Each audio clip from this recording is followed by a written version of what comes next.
Hi everyone, this is Dino Chris from Prehistoric Facts and Colossal Fossils. Today we're going to be doing Prehistoric Facts Extra episode number 53. This is a movie review, and I haven't done these in a while, and this is going to be a new format for movie reviews, and they'll still be PowerPoint. You can still see me in front of the camera, and so yeah, so let's get started. So the movie that we're going to be reviewing is Prehysteria. So we actually talk about Prehysteria for a little bit here. It was released in 1993, and it was directed by Albert Band, Charles Band, and David Decoteau, and it was produced by Moonbeam Entertainment and distributed by Paramount Home Video. So Paramount owns this studio, and so Moonbeam Entertainment tends to usually focus more on horror movies, and so this is a little bit more of a child or family friendly type of movie. And so Prehistoria is rated PG. Rated PG. It is it's a 90-minute film, and it's considered to be a cult classic to a lot of people. A lot of people grew up watching this movie. I know I have, and so this movie does bring a lot of childhood memories, and me getting this movie uh, in like video rental stores like Hollywood Video or Blockbuster, and this movie was one of those movies I always like to pick up because it always brought like a fun type of feel to it, and it had dinosaurs in it. I mean, why not? And the type of dinosaurs that you actually see in this film is a Tyrannosaurus rex, a Chasmosaurus, a Brachiosaurus, a Pteranodon, and a Stegosaurus. And so yeah, so you have these tiny little dinosaurs. They're miniature dinosaurs, and they kind of cause havoc a little bit, but not too much like saying a horror type of way, but more of like a fun type of feel to it. And so yeah, and the dinosaurs are named after rock stars during the time of the 80s and early 90s. So the Pteranodon's named Madonna. Uh, the Chasmosaurus is named Hammer after MC Hammer. The Brachiosaurus is named Paula for Paula Abdul. The Stegosaurus, I cannot remember why it was called Jammer. I cannot remember that one. But the Tyrannosaurus Rex is the only one that has a rock star name that is not from the 80s and 90s. It is from a rock star from the 50s, 60s, and parts of the 70s, Elvis Presley. So the Tyrannosaurus Rex is named Elvis. And so yeah, so let's actually get down to some pros, mixed, and cons about this movie. So the pros of this movie is the score. The score of this movie is really, really neat, and it's really nicely done. Richard Band and Michael Bishop did the score of the movie, and it's a fun type of feel of the movie. It kind of gives that like atmosphere of like you're kind of like having a fun type of feel to this movie. That's what you kind of get in this movie there with the score. The score is a lot of fun, and some of the music that is played in there, like 50s and some 80s and early 90s music. And then another pro about this movie is the acting of the child actor Austin O'Brien, and he plays Jerry Taylor, and I like him as a character. I think he does a really good job of playing this character. He's kind of mostly the main character in this movie, and he's featured on the poster of the movie, and I think he does a really nice job of playing this character. He's the most likable character in this movie. I think a lot of like kids can relate to him when they actually watch this uh, during the time in the 90s when they have watched this movie. I always identified as Jerry Taylor in that movie. It kind of feels like that you were watching yourself, looking at these dinosaurs. And he was a smart kid. He loved the old style rock and roll music, and and yeah, he was actually the probably the best character in that movie. Another pro in this movie is Stephen Lee, who plays Rico Sarno. Rico Sarno, and Rico Sarno's the antagonist in this film, and uh, and I like his acting style in this one in terms of that, like he kind of plays the slimy sleazeball type of businessman who's like an archaeology type of guy, but he wants to make a big payday. So what he thinks of as like say fossils, artifacts, and all that, he just sees them as dollar signs, and that's pretty much what he is. And I think Stephen Lee does a real nice job of playing this character. There are times he did overact in this movie, but I would not put that a grudge against him on this. Unfortunately, he passed away in 2014 due to a heart attack. But I think this guy had done a pretty good job in this movie. I think he did a really nice job of playing the antagonist. Another pro in this movie is the comedy. Some of the comedy in this movie, because really it is a comedy, and this movie does have some jokes that does resonate to all ages of the family, and that kind of does resonate to it. More kids would get some of the jokes, like say what the dinosaurs are doing in terms of slapstick comedy, but some of the humor that like say the innuendos uh, can can be seen in this movie for adults. Some of the adults can laugh at this one, but of course, there's going to be something else that I put into the mix here about the comedy that I will put in there in the mix, but that's in the next slide. And also, this movie has great nostalgia. Like, if you grew up watching this movie, you are going to feel like that you're reliving your childhood all over again. You're like watching this movie, like getting ready to sit in front of the TV, uh, watching this movie, like having your favorite snack, favorite drink, right with you, watching this movie. And yeah, this movie has great nostalgia onto it, and I think that's what makes this film not too bad in terms of watching it, in terms of me and personally. So let's actually get to the mixed. So the mixed aspects of this film is first off, we'll start with Brett Cullen, the actor who plays Frank Taylor. I felt that his acting in this movie was kind of a little bit of hit and miss. Like you kind of see it in the acting, and also Frank Taylor is kind of a very flawed character, and like it's like he's like one of those like characters that you just like. I really don't understand what his motives are. Kind of feel to it. Like, what is his motive? Like he's mostly supposed to be trying to be a good father and a good provider to his kids, being a farmer and all that. But of course, he kind of does have a little bit of like a short fuse, so that kind of does make it feel like that he's a very flawed character. And I feel like that his acting is a little bit hit and miss. But I mean, some of the better acting that he's done in this movie is probably towards like say a little bit in the beginning, and then of course a little bit towards the end. I think like in between the beginning and the end, I think his acting was a little bit kind of cheesy. But another thing that is mixed is the adult humor. The adult humor in this movie is hit or miss. Like some of the innuendos in this movie can feel like that like adults would go like that kind of gave the joke away like way too early, or otherwise it was not really well done. Like some of the jokes can be not very well done. The slapstick comedy is good, and some innuendos are good, but then the others are just not that great. And so I'd say some bits of the comedy there are not very great, especially the adult humor in this movie. Adult humor in this movie is kind of hit or miss. The dinosaur designs is a little bit mixed. Like I do like the Tyrannosaurus Rex in this one because I think the Tyrannosaurus Rex is very well designed. I think the Brachiosaurus was well designed. The Chasmosaurus was well designed.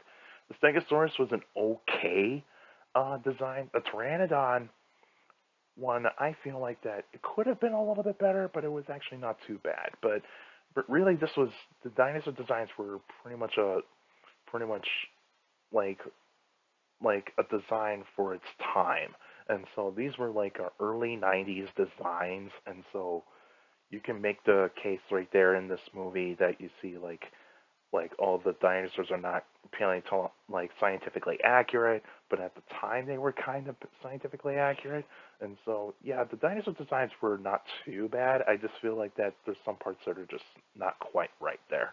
But even though like yeah, the dinosaur designs are okay. And the acting in this movie, the acting is hit or miss. Like you can definitely tell in this movie when there's really bad acting, and you can definitely tell when there's like one an actor or two that is doing a much better job than the others.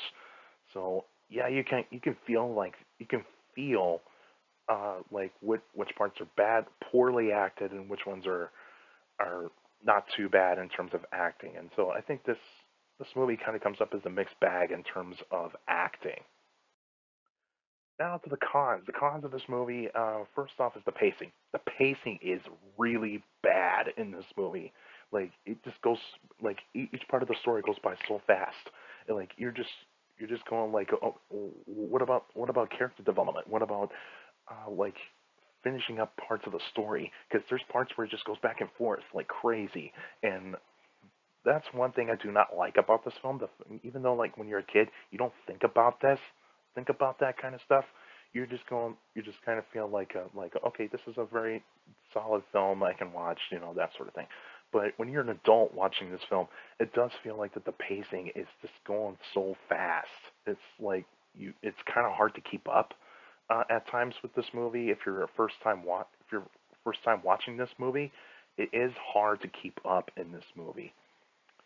Another con of this movie is one actress I did not like her character at all. I did not like her character, and that is Samantha Mills, Monica Taylor. I thought her character was just not very well done. I think it was kind of like being the whiny, uh, that like whiny type of character, kind of like in the second Indiana Jones movie, where like the female character is kind of like one of the worst characters in that movie. This is the same thing with Prehysteria. This is kind of like the annoying character that you just feel like, oh, can we just get rid of her type of feel, like not have her mentioned at all in the story. But there's parts in there where where she does show heart. Like I think towards the end of the movie, she does have heart. That's where you kind of feel like, okay, she's redeeming herself in there. But even though that like throughout majority of the movie, this was a not very well liked character. And the editing in this movie, the editing is a long part of the pacing. It's not very good. It's not very good. You kind of see it in this movie, not very well done. And also another con in this movie is too many character flaws. You have a lot of these characters that just have so many flaws. You just go like, where's the likable nature of these people? Where do you fall?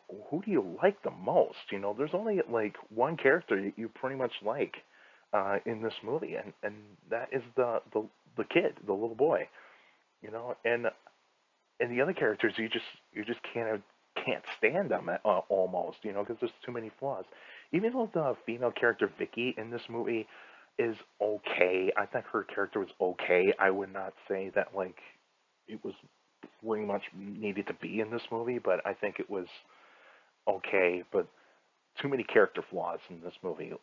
Like, Monica's the whiny teenager, Sarno, he's greedy, and then we have Vicky, who is kind of her flaw is that she's a little bit naive, and then you have like Frank Taylor, who is pretty much the biggest flawed character in this movie, and you kind of feel like that like there's so much weight put on his shoulders, and he's got so much stress, and he's being too harsh, that sort of thing. It's like, oh man, can you just lighten up a bit, that sort of thing. But yeah, too many character flaws. And the CGI in this movie is so bad. It is so bad. Like you definitely tell that they had a very low budget and they did not put a lot of money into the CGI. So you kind of feel like that this movie could have done better with better CGI if they had to, but it's a product of its time. So you kind of feel like that like you could give it a pass on the CGI a little bit in terms of like it's a product of its time. You can get past that, but the other parts of the cons, like yeah, you can definitely tell it's not a very well done movie. But anyway, I'll give you my ratings. In terms of the ratings, for entertainment-wise, it is a 6 out of 10. I thought it was not too bad in terms of entertainment value. Acting is a 3 out of 10, so you can definitely tell that like certain parts of this movie, you can definitely tell the acting is really bad, but then you kind of feel there's redeeming qualities towards the end in terms of the acting. But one character tends to stand out a little bit more. The characters, I give them 5.5 out of 10. Like some of the characters are likable, like at least one character is likable. You got a great antagonist. You got a couple of average characters, but then a couple of very bad characters, that sort of way. But overall, my overall rating of this movie, I give it a 6.5 out of 10. I still like this movie. It still gives me like childhood memories of it, of watching this movie, and so on and so forth. But of course, let me know what you think of Prehysteria and where do you rank it amongst all of the dinosaur films that you have watched? And like, is this like your like one of your favorites? Is it not one of your favorites?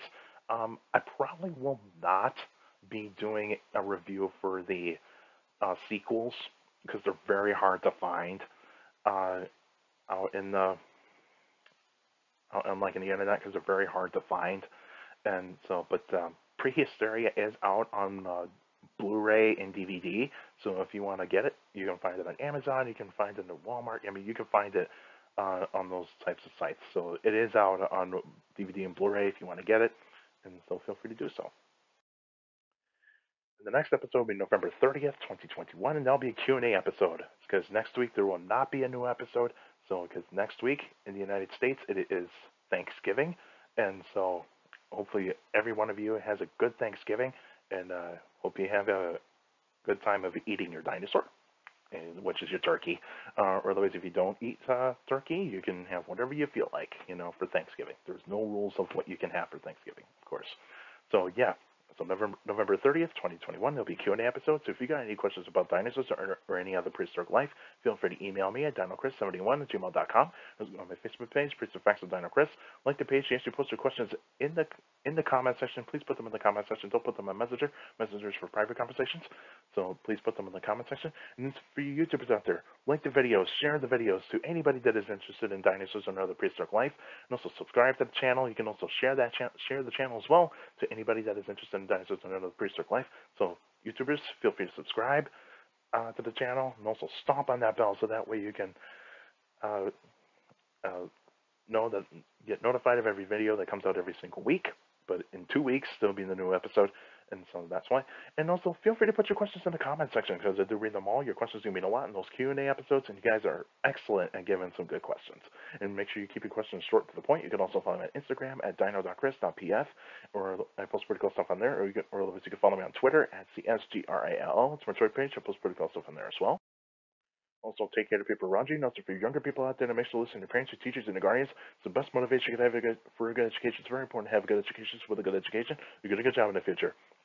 In this kind of time, if you're not vaccinated yet, please wear a mask, social distance, wash your hands, because that's very important to make sure we reduce the spread of the virus. And also, if you're not vaccinated yet, please get vaccinated, because it is very important to reduce the spread of the virus so we get close to pre-pandemic normal, because that's what we all want, is to get to close to pre-pandemic normal.